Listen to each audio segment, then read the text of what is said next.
La monarquía hispánica bajo la dinastía de los Habsburgo tuvo la hegemonía de Europa, por tanto la mundial, durante los siglos XVI y gran parte del XVII e impuso su supremacía militar mediante el gran apoyo de su cuerpo de élite, los tercios.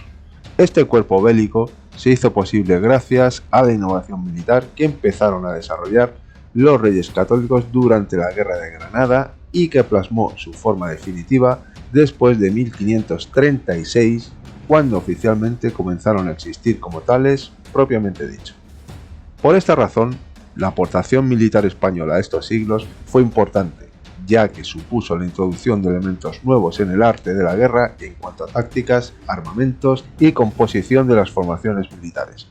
Debido a la gran contribución hispana en los asuntos bélicos, cabe nombrar, por darle una denominación, la Escuela de Guerra Hispano-Italiana, que se hizo visible en la creación de los tercios y que significó la puesta de arranque de la llamada Revolución Militar. El origen de los tercios se puede hallar en las partidas de Alfonso X, en las que se fijan los deberes y reglamentos de los hombres de guerra junto con los del pueblo llano a este respecto. A diferencia del resto de Europa, en España tuvo una importancia relevante la infantería, por lo que este sector de la población obtuvo más capacidad y prestación para la guerra, haciendo que los peones de la Reconquista poseyeran una mayor importancia cuantitativa y cualitativa. Otro aspecto relevante que fue importante en la mentalidad militar peninsular del final de la Reconquista y que propició que las milicias hispanas se reformasen e hiciesen posible el avance militar y la posterior aparición de los tercios fue la influencia de los humanistas del siglo XV. Alonso Fernández de Palencia hizo reflexiones que sirvieron de piedra angular de la evolución militar española a través del Tratado de la Perfección del Triunfo Militar del año 1459. Con estos factores históricos y legislativos, junto con los intelectuales, se creó la nueva organización por medio del genio militar del gran capitán y el gobierno de los reyes católicos. La infantería española adoptó la pica larga y la distribución de peones en cuerpos especializados desde 1497, que sirvió de germen de las escuadras de los tercios. A su vez, se decidió por introducir elementos suizos que en un principio hicieron de mercenarios, como fueron los piqueros y los espingarderos, dando pie con estos últimos a la introducción de las armas de fuego, sustituyendo a los ballesteros. Todos estos elementos tuvieron protagonismo en la formación del ejército de la época. El modelo suizo se impuso a comienzos del siglo XVI por el rey católico, que se plasmó en la realización de un cuerpo más sofisticado, a lo suizo, tanto en armamento como en combate. España copió este modelo militar, mientras que Francia contrataba directamente mercenarios de Suiza. Este arquetipo militar fue el que sirvió de modelo a los tercios. Con la Gran Ordenanza de 1503 se reguló el ejército de la monarquía y se aplicó a todos los cuerpos militares, ya fuesen reales, señoriales y municipales. Por lo tanto, no hubo más ejércitos privados, lo que hizo que el sistema militar español tuviese una forma peninsular y exterior, real, señorial, municipal y provincial, siendo siempre regido por el control estatal. Por la ordenanza de 1525 se modernizó la de 1503. En ella empezó a tomar una forma consolidada, pero no definitiva, el sistema del tercio, que significó una evolución del sistema militar castellano desde las guerras de Granada, Italia, defensa del Rosellón, Fuenterrabía y Orán.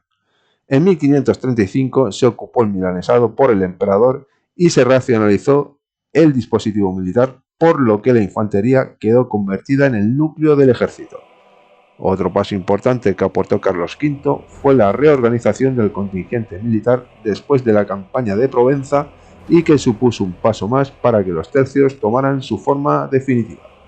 Finalmente, en 1536, con la ordenanza de Génova, el emperador definió la organización de todas sus fuerzas estacionadas en Italia, por lo que en este mismo año entró en vigor el sistema del tercio en Nápoles, Milán y Málaga.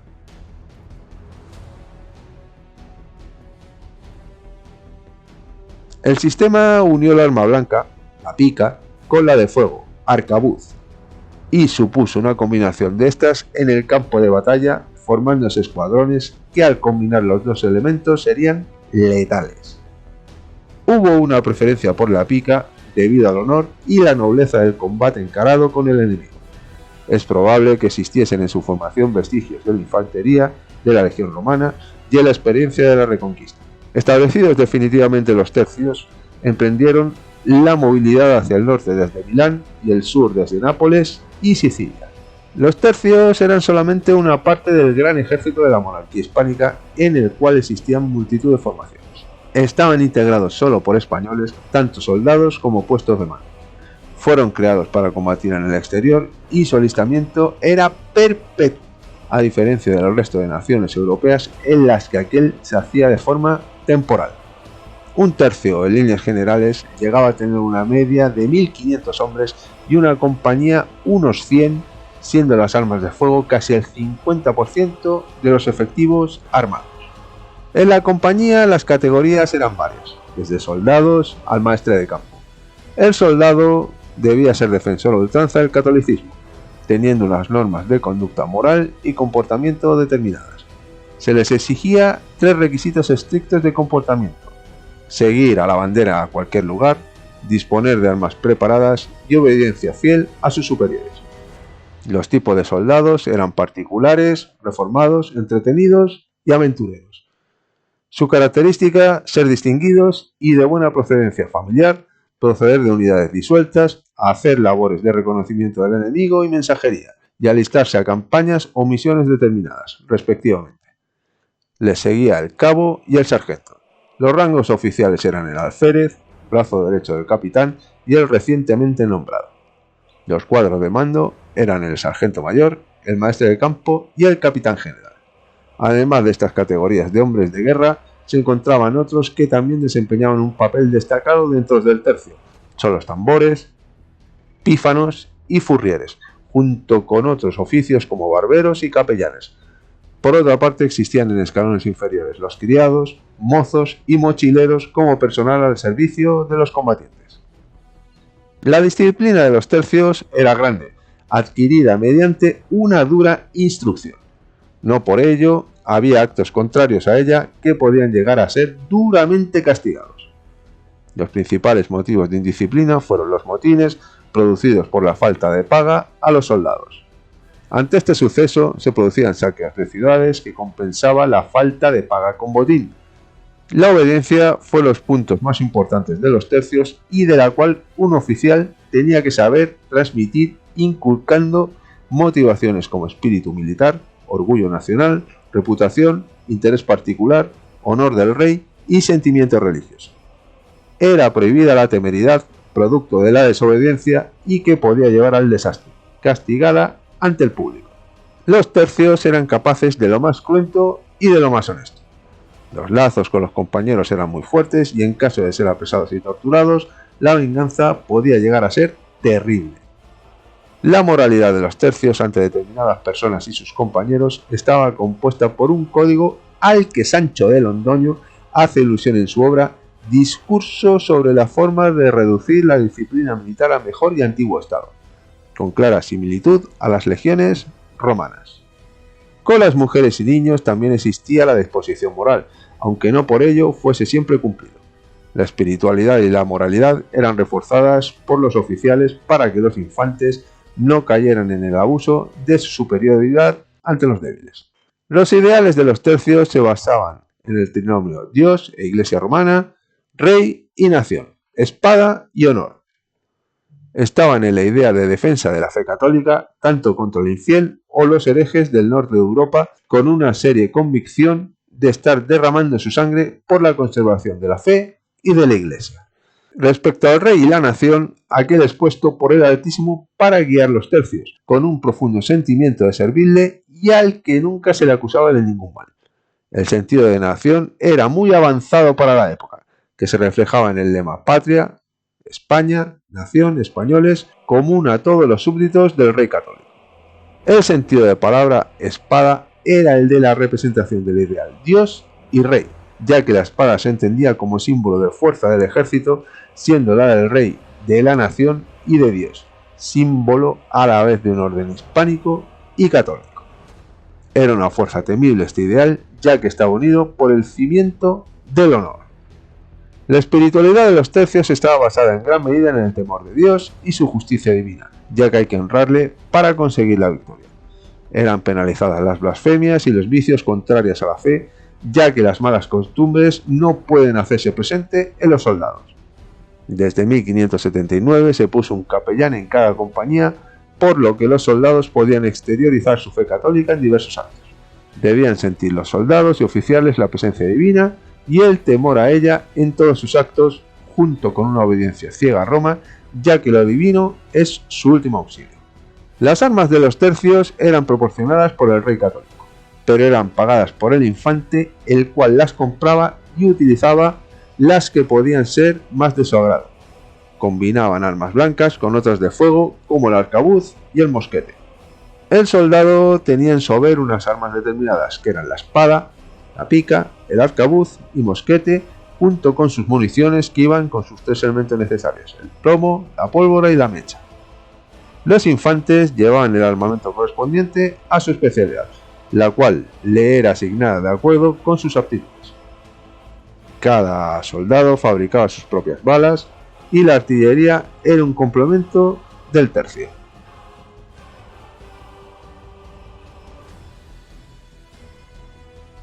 El despliegue bélico se hacía por el giro de Noria, España, Italia, Flandes, que se iba sucediendo para cubrir las bajas.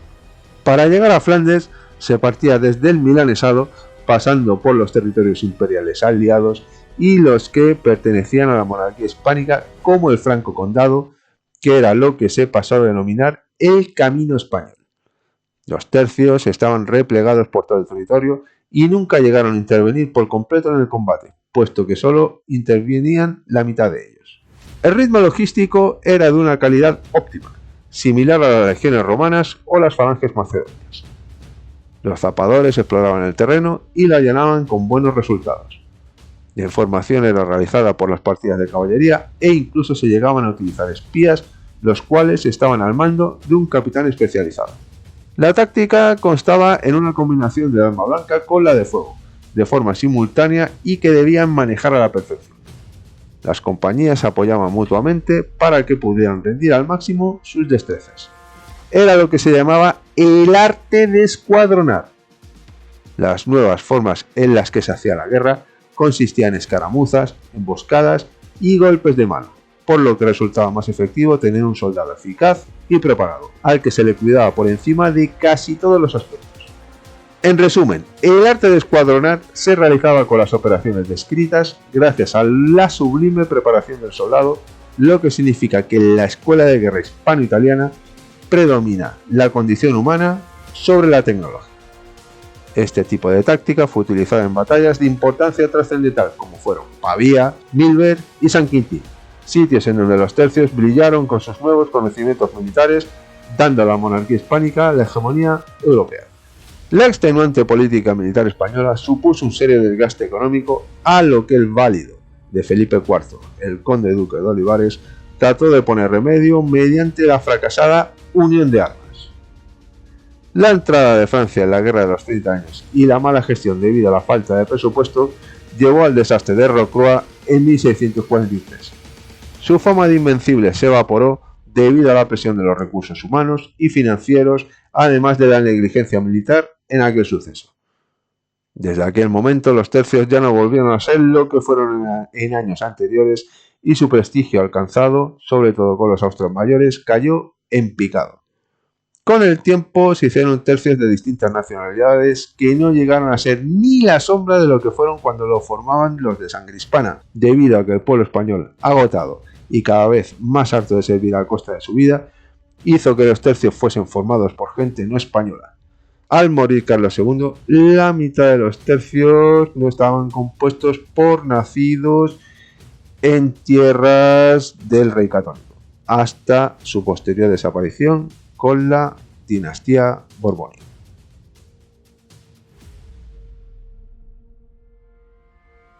La Guerra de Granada, iniciada por los Reyes Católicos, supuso el inicio de la Revolución Militar, y en la que dos aspectos fundamentales se hicieron presentes: el inicio de la utilización de las armas de fuego y el triunfo de la infantería sobre la caballería. El aparato militar hispano adoptó como suyas estas innovaciones y junto con la modificación administrativa del aparato militar se hizo posible la aparición del tercio. Todos estos aspectos ligados al surgir del nuevo cuerpo de élite del ejército español hizo que la aportación hispana al arte militar fuese el punto de partida para su evolución posterior, pudiéndose denominar como Escuela de Guerra Hispano-Italiana, ya que fue en la península itálica donde se empezó a desarrollar en plenitud los nuevos conocimientos militares. Los tercios fueron los que mejor supieron desarrollar las nuevas tácticas y armamentos en el campo de batalla, lo que, unido a su férrea disciplina y preparación, los hizo temibles en toda Europa. Es por ello que el estudio de los tercios debería ser estudiado en profundidad por los estudiosos de los asuntos bélicos, no solo nacionales, sino a nivel internacional, ya que su aportación al desarrollo del arte militar fue más que notable, sin duda alguna. Y si has llegado hasta aquí, lo de siempre, le das el like, haces un favor a todo el mundo, y como siempre, te lo digo y no te lo cuento. Hasta otra.